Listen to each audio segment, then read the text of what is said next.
Good morning mga idol, dito po tayo sa may sa amin sa may Masinag, sa may Robinson. Ayan, oh. Papunta to ng Marikina. Bumaha na talaga. Ayan, papunta naman to ng Masinag, papunta ng Antipolo. So kung makikita mo sitwasyon yun dito mga idol, ina-update ko lang kayo. Medyo malalim na talaga dito sa amin. How much more dun sa Marikina siguro, no?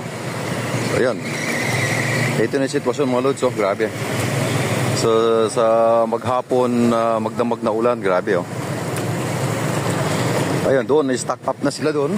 Ayan.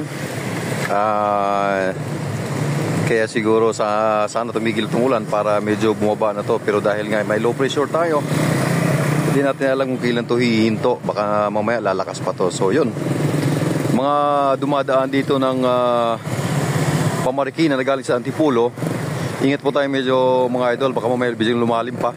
Pero yung medyo mataas sa sasakyan, walang problema. Ayan, may bus, no issue sa bus kasi grabe. Ito yung Flying B dito. Medyo lumubog na. Ayan. So yung motor ko rin medyo umusok na dahil nga sinugod ko. Pero okay naman. Ayan ang sitwasyon dito sa may Sumulong Highway, Barangay Kupang, malapit sa may Mayamot. Ayan, oh. So grabe. Wala rin tayo pagpaparkan dito. Ayun, so Marcos Highway baha na rin. So mga gustong lumabas na hindi naman kailangan, mag-stay na lang muna sa bahay. Alright, para medyo hindi kayo mapasubo sa mga baha.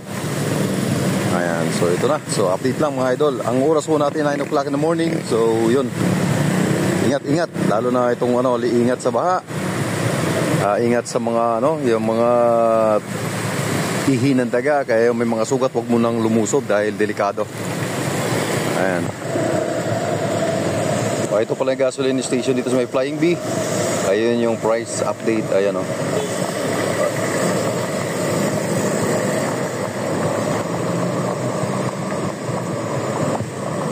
Okay, ingat mga idol. Yun, lalo na dito sa amin, no? Papasok. Lalim. Ayun, so tulak na lang tayo. Huwag natin pandarin yung motor. Grabe. Alright. Ingat.